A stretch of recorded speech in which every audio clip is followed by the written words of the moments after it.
Ni saa 12:30 Afrika ya Kati, 1:30 jioni Afrika Mashariki. Hujambo popote ulipo Afrika na kote duniani. Hii ni idhaa ya Kiswahili ya Afrika, sauti ya Mwafrika. Haya ni matangazo yanayoangazia matukio muhimu barani. Msikilizaji, tumekuandalia taarifa mbalimbali ikiwemo sanaa, uongozi, afya, teknolojia, spoti, bila kusahau mazingira.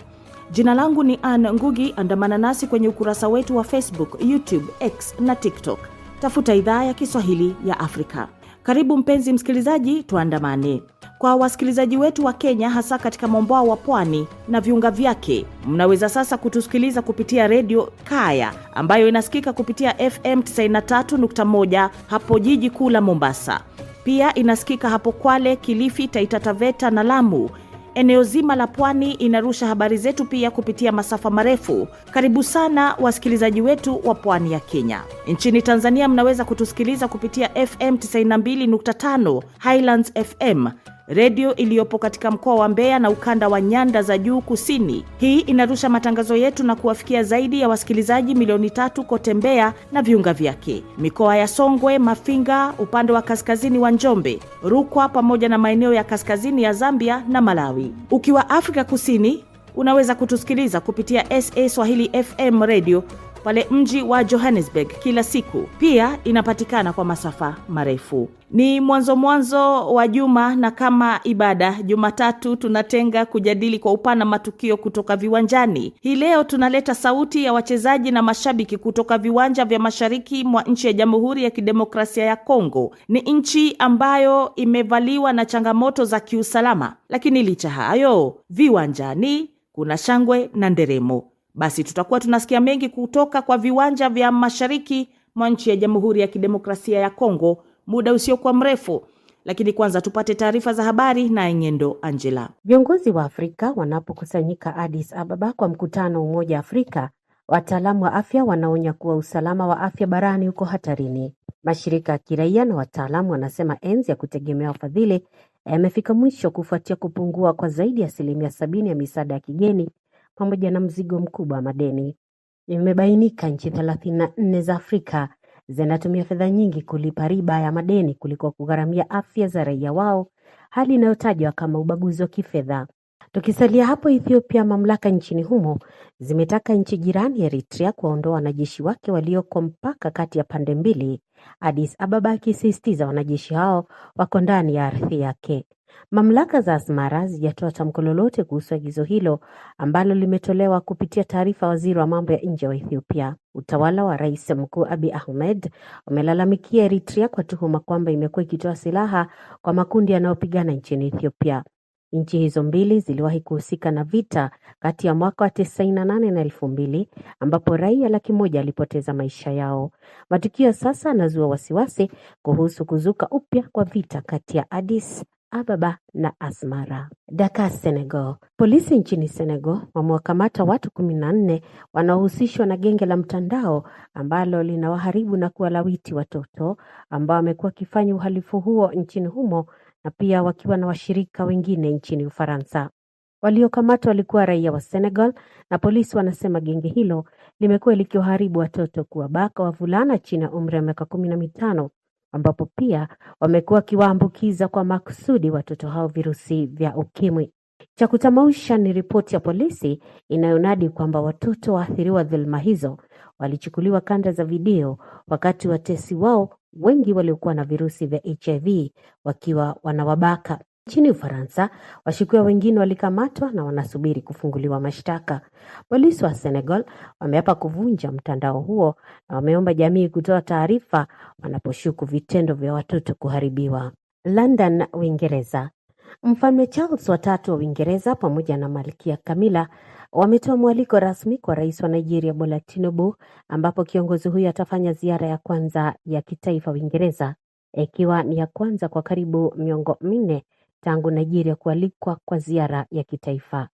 Ziara hiyo itafanyika kati ya Machi 18 hadi 19, ambapo Rais Tinubu na mkewe Mama Oluremi Tinubu watapokelewa katika kasri la Windsor. Ziara hii itaandamana na dhifa pamoja na itifaki za kimataifa. Tinubu aliwahi kukutana na Mfalme Charles katika kongamano la mazingira huko Dubai. Wadadisi wa diplomasia wametaja ziara hii kama hatua ya Uingereza kuimarisha zaidi ushirikiano kati yake na Nigeria ambalo liliwahi kuwa chini ya ukoloni wa Uingereza. Aidha, mwaliko huu katika kasri la kifalme unatoa taswira ya umuhimu wa Nigeria kwa Uingereza. Na bila shaka nikiwa nimejawa na bashasha na msisimko wa kweli, naomba kumkaribisha mwenzangu Gabriel Ingubu na kikosi chetu cha spoti kwa taarifa za michezo kutoka maeneo tofauti ya Afrika. Karibuni mabingwa wa idhaa ya Kiswahili Sauti ya Afrika.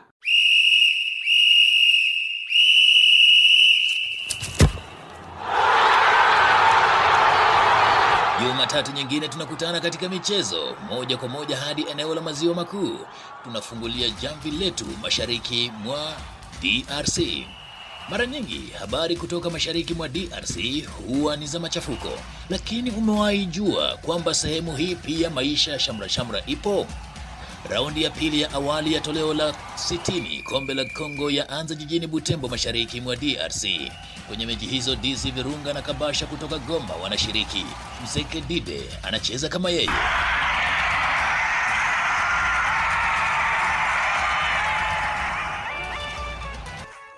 Kwa kweli mpira wa miguu huwa una mipaka licha ya machafuko ya vita mashariki mwa Jamhuri ya Kidemokrasia ya Kongo.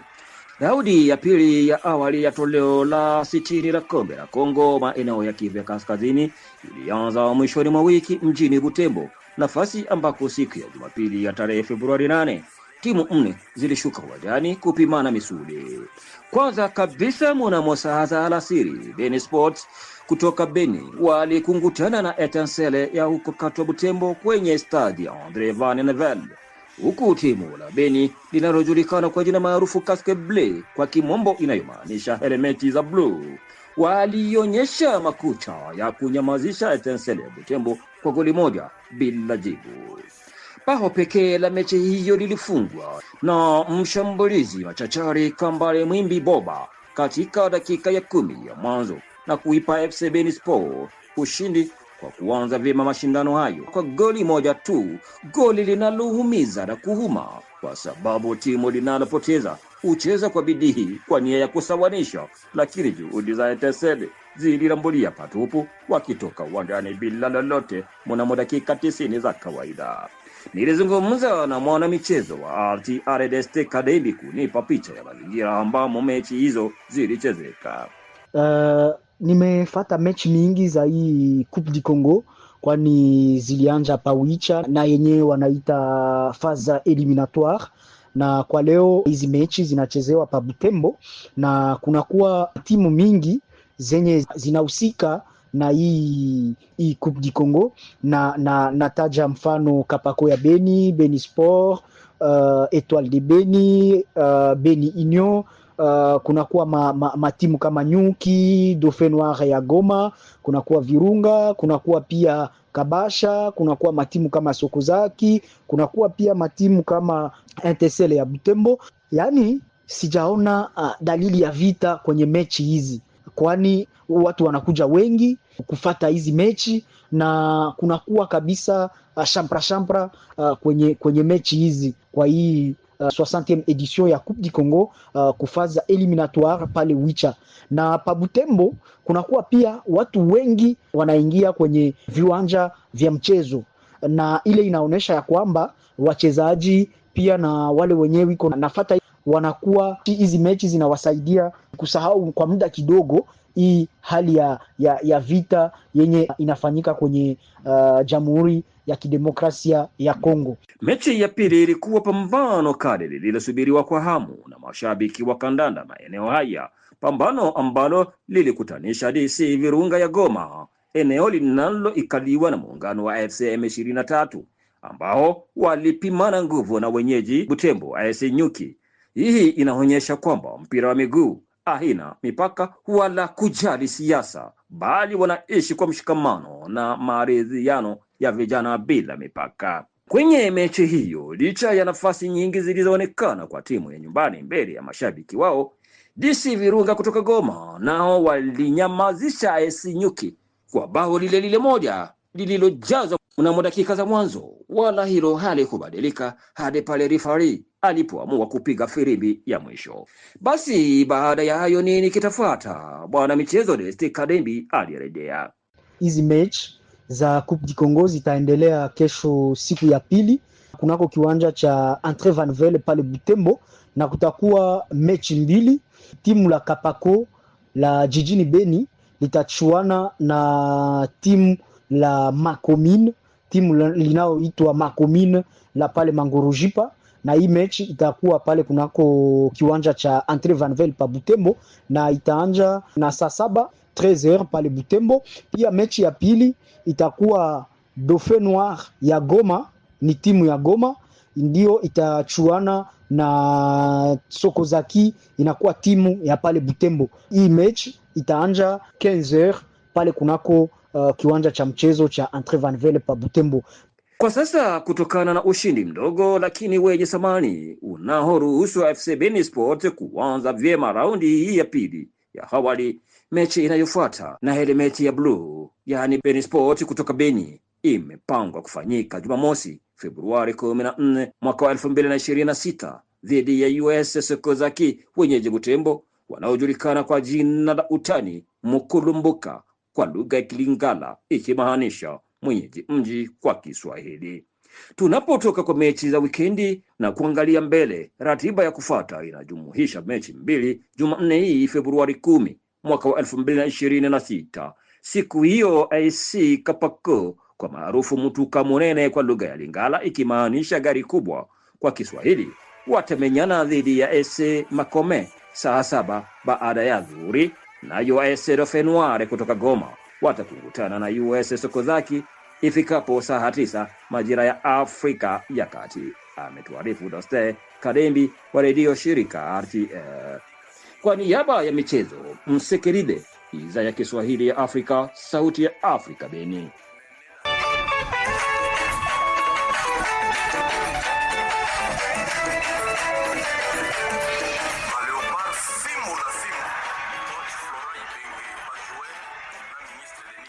Moja kwa moja kutoka DRC tunaelekea Dar es Salaam, ambapo timu ya kikapu ya Dar es Salaam City jijini Dar es Salaam, Tanzania kwa sasa ipo kwenye maandalizi ya kushiriki mashindano ya mpira kwa kikapu Afrika ambayo inatarajia kufanyika mwezi ujao katika mataifa ya Morocco, Angola na Rwanda. Mwandishi wetu Shadrack Mwanzazu na taarifa hiyo kwa kina.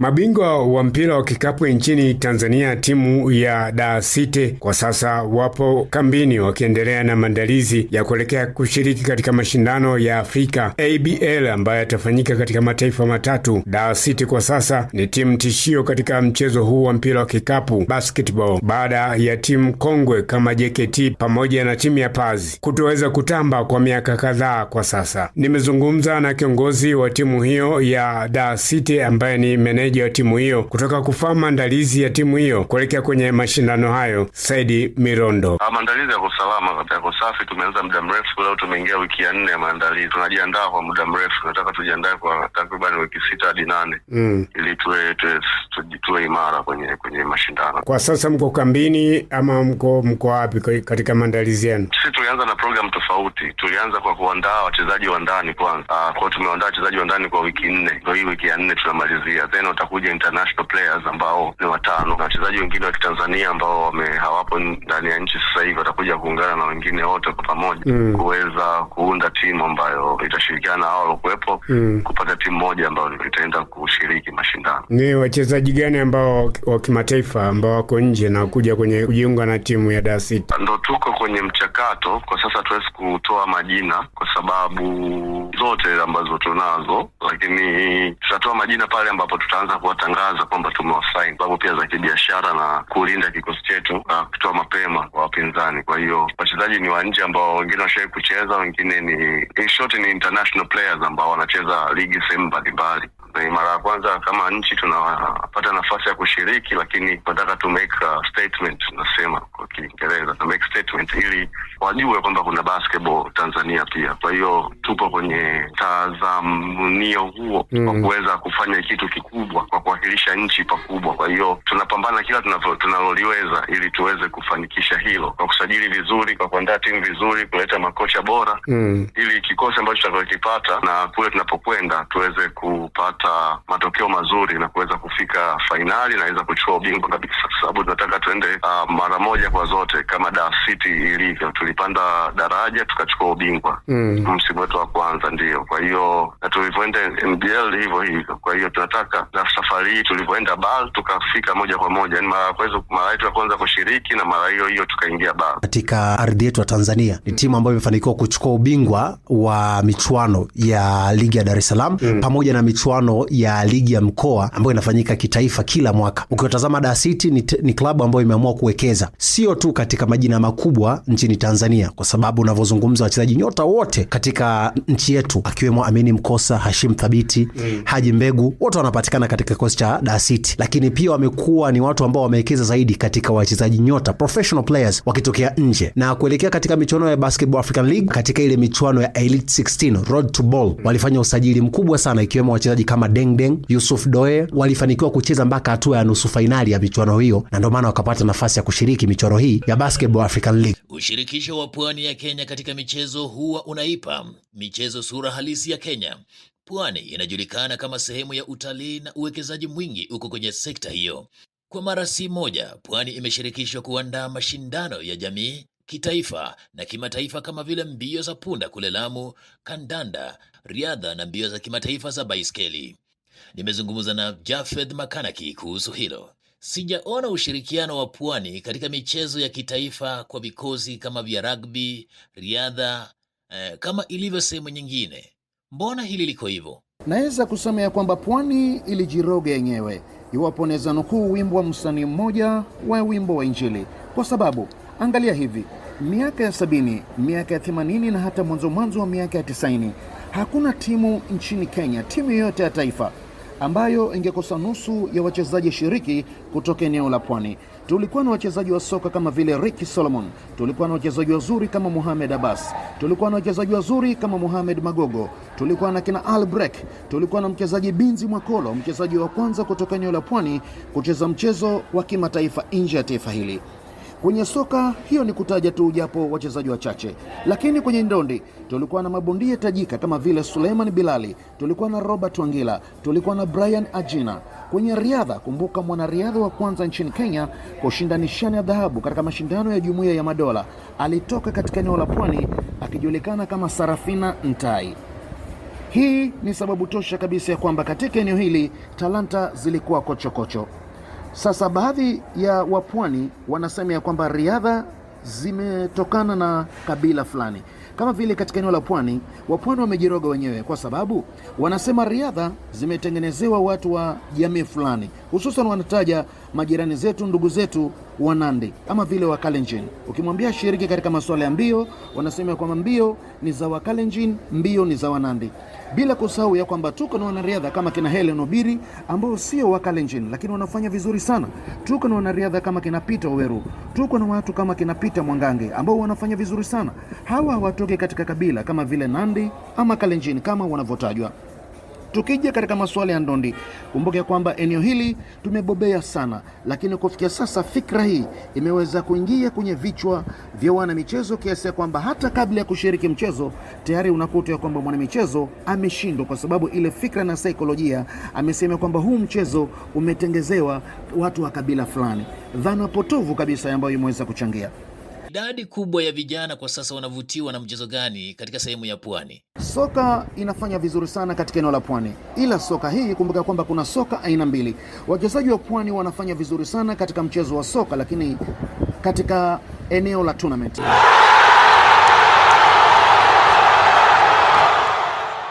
Shukran sana. Ni Gabriel Ingubu pale kiongoza wanahabari wa idhaa ya Kiswahili Sauti ya Mwafrika, ili basi kutuletea taarifa za uwanjani ambazo zimenoga kweli kweli. Basi usikose kila Jumatatu kwa taarifa kama hizo. Tukisonga mbele ni kwamba tutupie jicho taarifa nyingine nje ya viwanja. Rais wa Uganda mwishoni mwa juma lililopita amefanya ziara yake ya siku moja nchini Tanzania na kukutana na mwenyeji wake Rais Samia Suluhu Hassan.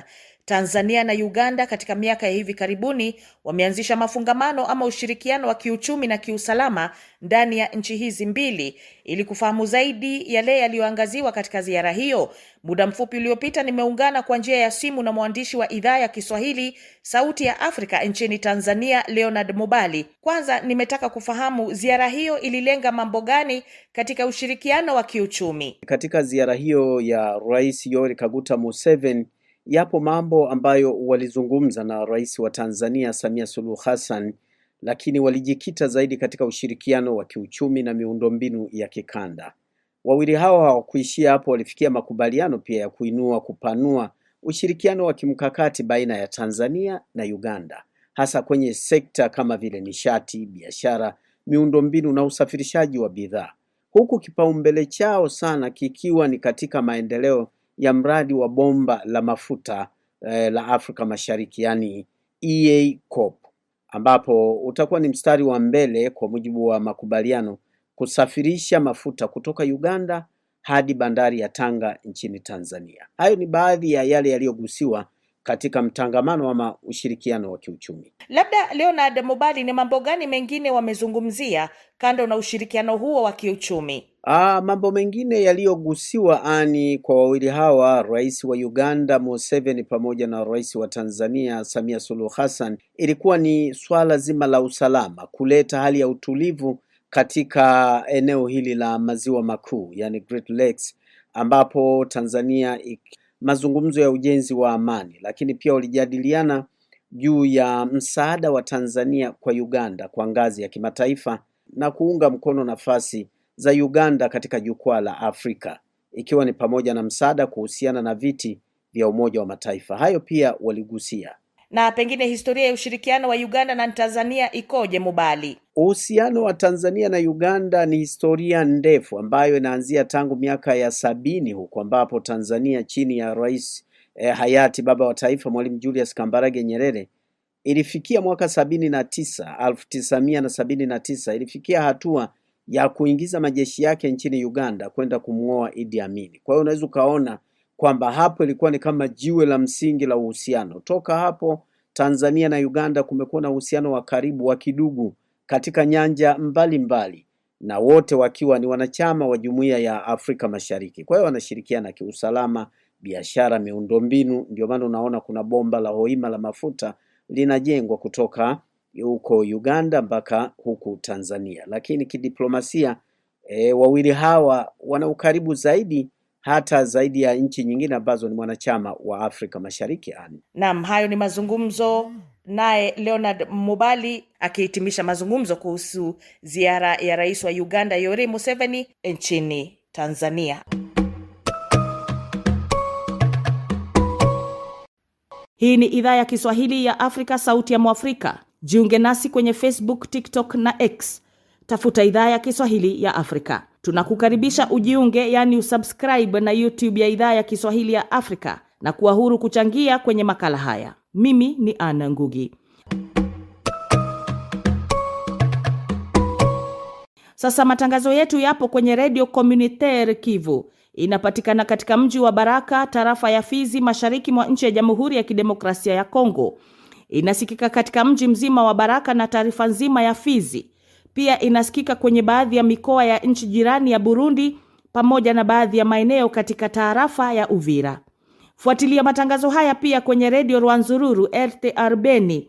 Hii ipo kwenye FM 93.5 FM ikihudumia maeneo ya Beni, Ituri, Lubero na viunga vyake, pamoja na kuwafikia wasikilizaji wa Bundibujio, Kasese na Masaka nchini Uganda. Vilevile inapatikana kwa masafa marefu. Radio Maniema New City inarusha matangazo yetu kwa masafa ya 97.4 FM katika jiji la Kindu, ambao ndio mji mkuu wa jimbo la Maniema, Jamhuri ya Kidemokrasia ya Kongo.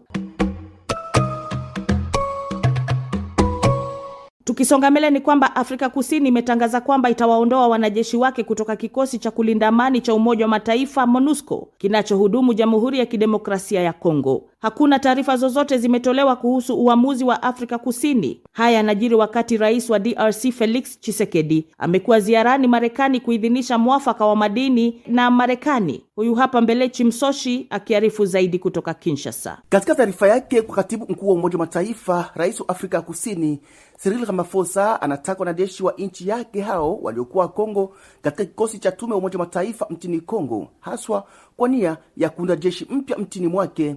Mwaka jana Afrika ya Kusini iliwarudisha mtini mamia ya wanajeshi wake ambao walikuwa mtini DRC kwa niaba ya kikosi cha kikanda Samir DRC kilichoanzishwa mashariki mwa nchi hiyo na Jumuiya ya Maendeleo ya Kusini mwa Afrika SADC, na ambao idadi yao kamili haikuwahi kutangazwa. Afrika ya Kusini liliwahi kupoteza wanajeshi wake mtini Kongo wakati wa makabiliano na kundi la M23, na mjadala uliibuka mtini humo. Haswa mpinzani mkuu wa rais Ramaphosa, Julius Malema, alikuwa akiomba jeshi la Afrika Kusini ambalo liko Kongo lirudishwe mtini.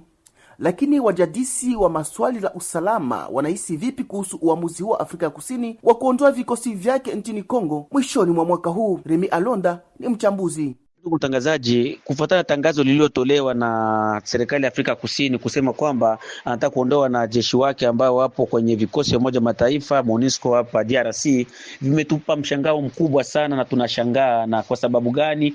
Ni kwa sababu sasa hivi hali ya usalama hapa mashariki ya nchi sio nzuri. Bado tunahitaji vikosi vya Umoja Mataifa vizidi kuja, kufuatana pia na mkataba uliosainiwa hii tarehe 2 mwezi wa pili kati ya jeshi la kati ya serikali ya Jamhuri ya Kidemokrasia ya Kongo na waasi wa M23 huko Doha, kufuatana na wanajeshi wa MONUSCO kuhitajika kuja Uvira na kuja kulinda usalama. Ila sasa hivi tunajua Afrika Kusini ni mojawapo wa nchi ambazo au taifa ambazo zina nguvu Afrika, pia zina nguvu kwenye muungano wa SADC, na tunajua sisi wa Kongomani SADC ndo jumuiya ambayo tuna uaminifu nao sana, na kama SADC inaweza kuondoa wanajeshi wake, moja wa nchi ya SADC kuondoa wanajeshi wake, japo nchi bado ipo kwenye hatari hiyo, kabisa imetupa hofu na inatufanya sisi tuzidi kujiuliza mambo mengi sana. Ila naweza kuomba nchi ya South Africa na nchi ya Jamhuri ya Kidemokrasia ya Kongo wangeikaa chini, wazidi kujadiliana na waangalie nini ambacho wanaweza kukifanya na wakatutafutia amani, au kama kuongezea wanajeshi wengine, kwa sababu bado tunawahitaji na bado nchi yetu haijachoka, kwa sababu sasa hivi usalama unazidi kudhorota, unazidi kuwa mbaya sana. Wakati huo, katibu naibu wa Umoja wa Mataifa husika na operations za ulinzi na amani, Jean-Pierre Lacroix, ameanza mazungumzo ya ana kwa ana na Rais Tshisekedi, raia na wanasiasa wa upinzani kabla ya kusafiri jimboni Kivu Kaskazini mjini Beni, ambao sasa ni makao mapya ya jimbo la Kivu Kaskazini baada ya mji wa Goma kutekwa na kundi la M23. Katibu naibu mkuu amekuja kusikiliza pande mbalimbali kabla ya kuitishwa kwa mkutano wa kimataifa ambao ulitangazwa na Rais Tshisekedi, ambaye amekuwa na matumaini ya kupata amani kupitia mkataba kati ya Kongo na Washington, ambako alikuwa tena kuna siku 3 hivi. Mazungumzo ya taifa ambayo kundi la M23 limepinga likisema ya kwamba ingawa mazungumzo haya hayatasimamiwa na viongozi wa kanisa Katoliki na Protestanti hawatahudhuria. Mbelechi Msoshi, idhaa ya Kiswahili ya Sauti Afrika, Kinshasa. Ikiwa unajiunga nasi, shukran na karibu. Hii ni idhaa ya Kiswahili ya Afrika, Sauti ya Mwafrika. Tufuate kwenye Facebook, YouTube, TikTok na X. Tafuta idhaa ya Kiswahili ya Afrika. Walike pia marafiki na watu wa karibu kujiunga na idhaa ya Kiswahili ya Afrika. Kumbuka kusubscribe, yani kujiunga na YouTube yetu, kwani sote tu familia moja, sauti moja ya Mwafrika. Kwa wasikilizaji wetu nchini Kenya, mnaweza kutusikiliza mubashara kupitia Radio Dumos FM 99.9. Hii inasikika katika jiji la Nairobi, Lang'ata, Karen na viunga vyake, maeneo ya Ngong, kaunti ya Kajiado na eneo zima la Kikuyu. Pia inasikika kupitia masafa marefu.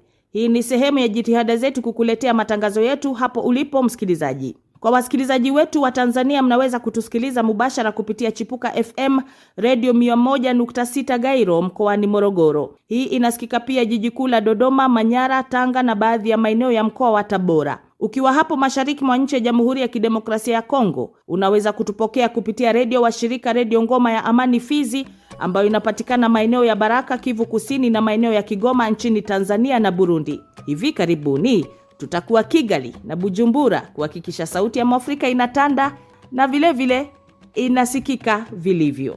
Ni hayo tu kwa leo. Jina langu ni Anne Ngugi. Kwa heri kwa sasa, jioni njema.